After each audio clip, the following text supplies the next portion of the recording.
बिस्मिल्लाहिर्रहमानिर्रहीम, अस्सलाम वालेकुम। मैं शाहिद सकलैन हूँ। आप मुझे मेरे यूट्यूब चैनल फेसबुक पेज पे देख रहे हैं। आज 1 अप्रैल है और पीर का दिन है। बात करेंगे टोबा टेक्सिंग में पेश आने वाले अफसोसनाक वाक़े के हवाले से। कोशिश है कि मारिया बीबी केस के हवाले से जितनी भी अहम डेवलपमेंट्स इस केस को लेकर हो रही हैं उनको जब वो मुझ तक पहुँचती हैं तो कोशिश है उस तरह आप तक पहुँचाता हूँ। इस केस को बाकायदा तौर पर हाई प्रोफाइल केस डिक्लेयर कर दिया गया और हमारी भी कोशिश है कि हम मारिया के लिए आवाज़ उठा सकें। जीते जी तो उसको इंसाफ नहीं मिल सका, शायद मरने के बाद उसको इंसाफ मिल जाए। इस केस में 3-4 डेवलपमेंट्स हैं। एक तो बाकायदा तौर पे आगे चल के आपको दिखाता हूँ, जो DPO इबादत निसार साहब हैं उन्होंने गुफ्तगू की है, खसूसी गुफ्तगू आपके सामने रखूँगा। उन्होंने इस हवाले से, इस केस के हवाले से लेटेस्ट क्या कुछ हो रहा है वो क्या बताया। साथ में जो भाई है शहबाज, जो मुद्दई बनने की कोशिश कर रहा था, एक वकील कामरान ज़फ़र के ज़रिए उसने कोशिश की कि वो मुद्दई बन जाए इस केस में। इस केस में भी जो है बाकायदा तौर पे उसका और उसकी वाइफ का जो है वो घिनौना किरदार सामने आ गया है। वो है गुस्ल देने वाली औरत जो है वो भी सामने आई है। उसने गुस्ल देते हुए क्या कुछ देखा वो भी उसने बताया है। और साथ में एक और डेवलपमेंट है वो ये है कि जी इस केस में जो मुल्ज़िमान हैं वो अब टोबा टेक्सिंग में नहीं है। आज के दिन जब मैं ये वीडियो कर रहा हूँ तो टोबा टेक्सिंग से उनको ले जाया गया है। कहाँ ले जाया गया है, क्या सूरत हाल है इस केस में, आज की वीडियो में ये चीज़ भी आपके साथ शेयर करेंगे। तो कोशिश है कि इस केस के हवाले से जितनी भी चीज़ें जो है डेवलपमेंट्स मेरे सोर्सेज से, पुलिस से और जितनी भी सामने आती हैं वो आपके साथ शेयर करने की कोशिश करता हूँ। तो आपसे दरख्वास्त है कि अगर आपने अब तक मेरा यूट्यूब चैनल सब्सक्राइब नहीं किया, फेसबुक पेज को लाइक नहीं किया, तो यूट्यूब चैनल को सब्सक्राइब करें, फेसबुक पेज को लाइक करें और अपना जो है फ़ीडबैक वो कमेंट्स और डायरेक्ट मैसेजेस की सूरत में ज़रूर दिया करें। सबसे पहले आपको बताऊँ कि जी इस जो केस जो है इसमें जब हुआ था तो इसमें सबसे पहले जो मुल्ज़मान थे वो फैसल जो भाई है इस लड़की का और जो दूसरा इसका वालिद है अब्दुल सत्तार, उनको पुलिस ने गिरफ़्तार किया था।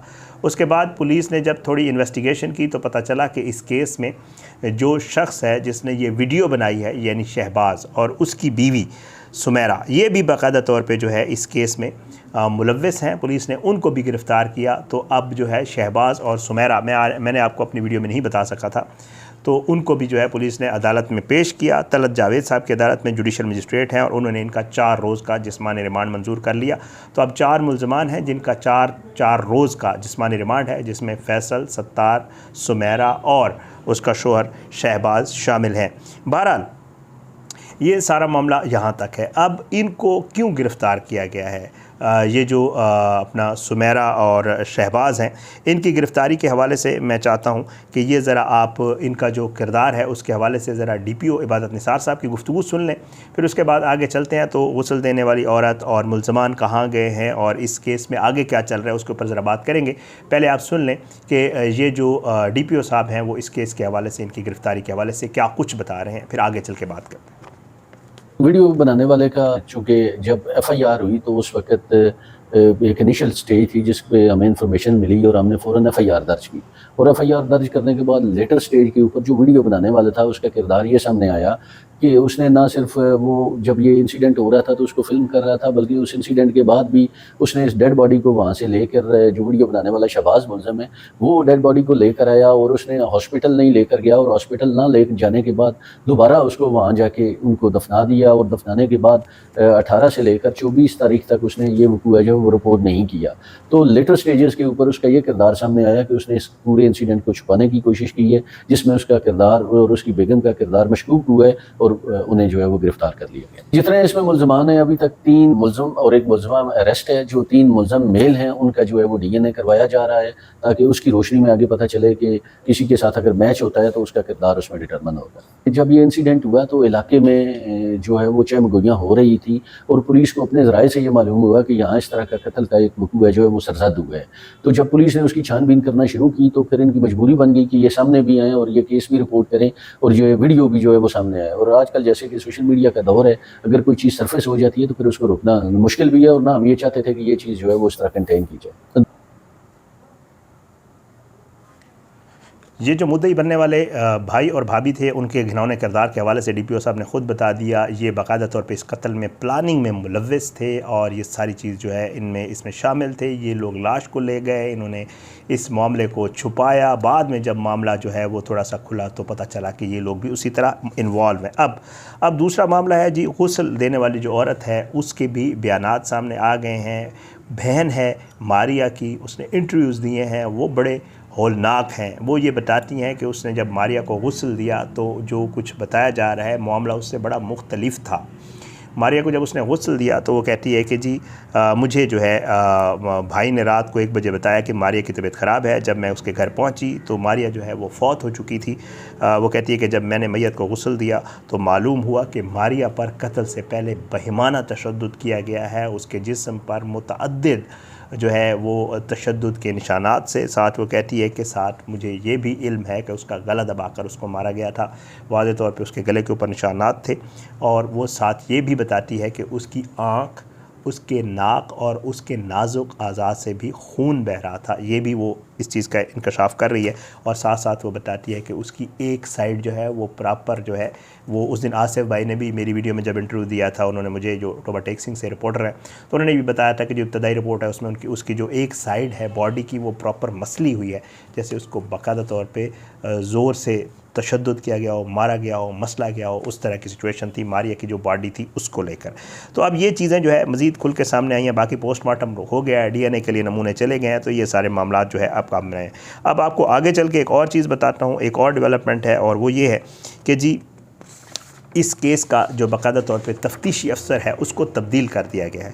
अब जो तफ्तीशी अफसर है, पहले इस केस की तफ्तीश जो है वो सब इंस्पेक्टर अहमद रज़ा कर रहे थे, अब जो है इसको DPO साहब ने तब्दील कर दिया है और अब इंस्पेक्टर अली रज़ा को इसकी तफ्तीश दी गई। अली रज़ा के हवाले से थोड़ी सी जो मुझे वहाँ से इन्फॉर्मेशन मिली है मैं आपको बता देता हूँ, आसिफ भाई ने मुझे भेजी है।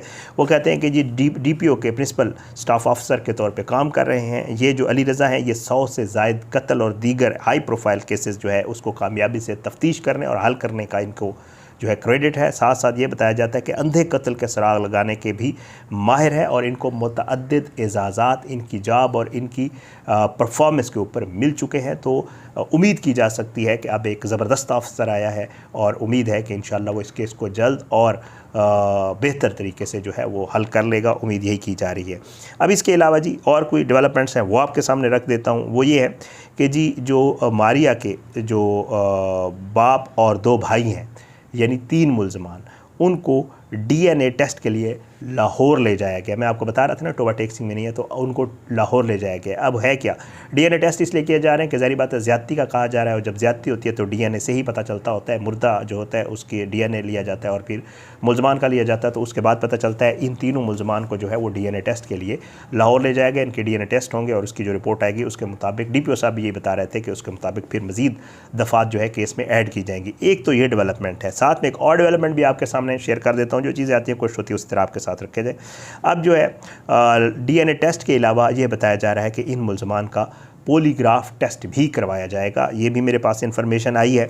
अब पॉलीग्राफ टेस्ट क्या होता है आपको पता है। पॉलीग्राफ टेस्ट जो है वो इसके लिए, झूठ के लिए कि जी ये शख्स जो बात कर रहा है क्या ये ठीक है नहीं है, इस तरह के जो टेस्ट होते हैं वो किए जाते हैं और उनके बयानात और फिर वहाँ पे जो बातचीत की जाती है उन चीज़ों को मैच किया जाता है और फिर इन चीज़ों से जो है वो रिज़ल्ट निकाला जाता है। तो ये नए तफ्तीशी अफसर आने के बाद जो है ये अहम डेवलपमेंट्स हैं जो इस केस को लेकर हुई हैं। अब ये चीज़ें सामने आई हैं, देखते हैं इंशाअल्लाह कि इस केस में मज़ीद भी कुछ चीज़ें सामने जो ही आती हैं। कोशिश करूँगा कि आज रात को ही, क्योंकि 1-2 और डेवलपमेंट्स भी मुझे मिली है, लेकिन मैं उनको कंफर्म कर रहा हूँ कि वो डेवलपमेंट्स अगर उसी तरह है तो वो इंशाल्लाह आपके साथ मैं अपनी वीडियो में ज़रूर शेयर करूँगा। कोशिश होती है कि इंशाल्लाह वही चीज़ें आपके साथ शेयर करें जो पुलिस से या दूसरे ज़राए से कंफर्म सूरत में जो है वो सामने आती हैं। तो इंशाल्लाह इसी तरह इस मामले पे बात भी करते रहेंगे। कोशिश होगी कि मारिया के लिए जितनी आवाज़ उठाई जा सके वो उठाएँ। आप भी इसमें अपना किरदार ज़रूर अदा करें। ज़ाहिर है इसमें कोई शक नहीं कि उसको कत्ल किया गया है और उसके वीडियो सबूत मैंने भी देखे हैं, आपने भी देखे हैं। मारिया क्या थी, कौन थी, क्या मामला था, वो एक अलग बात है, लेकिन ये है कि वो एक इंसान थी, जीना उसका हक़ था। उसने माँ बाप को और भाई को इनकार किया था। एबॉर्शन के हवाले से मैं आपको बता चुका हूँ, ये उसका एबॉर्शन करवाना चाहते थे, वो प्रेग्नेंट थी और जो है उसने इनकार कर दिया था। तो उन्होंने कहा था ठीक है फिर हम इसका काम ही तमाम कर दें ताकि कोई सबूत भी बाकी ना रहे। इंशाअल्लाह मज़ीद इसके ऊपर जो भी डेवलपमेंट्स होंगी आपके साथ इसी तरह शेयर करते रहा करेंगे। आप अपनी दुआओं में हमें भी याद रखा करें और अल्लाह पाकिस्तान कामयाब नासिर हो, ये भी दुआ किया करें अल्लाह इसके ख़िलाफ़ साजिशें करने वालों को नस्ताबूद करे। अल्लाह जो है वो ज़ालिमों को इबरत का निशान बनाए। अल्लाह हम इसी दुनिया में देखें ताकि दूसरे लोगों को उससे सबक मिले और अल्लाह जो है वो मज़लूमों को इंसाफ दे, क्योंकि इसके घर वाले जो बाकी इसकी बहनें वगैरह हैं वो भी इंसाफ के लिए बहुत दुआएँ दे रहे हैं और कह रहे हैं कि जी हमें इंसाफ मिलना चाहिए। इसके ऊपर इंशाअल्लाह मज़ीद जब भी होगी बात होगी, लेकिन बशर्ते ज़िंदगी आप अपनी दुआ में याद रखें। अगली वीडियो में मुलाकात होगी। पाकिस्तान जिंदाबाद। अल्लाह हाफ़िज़।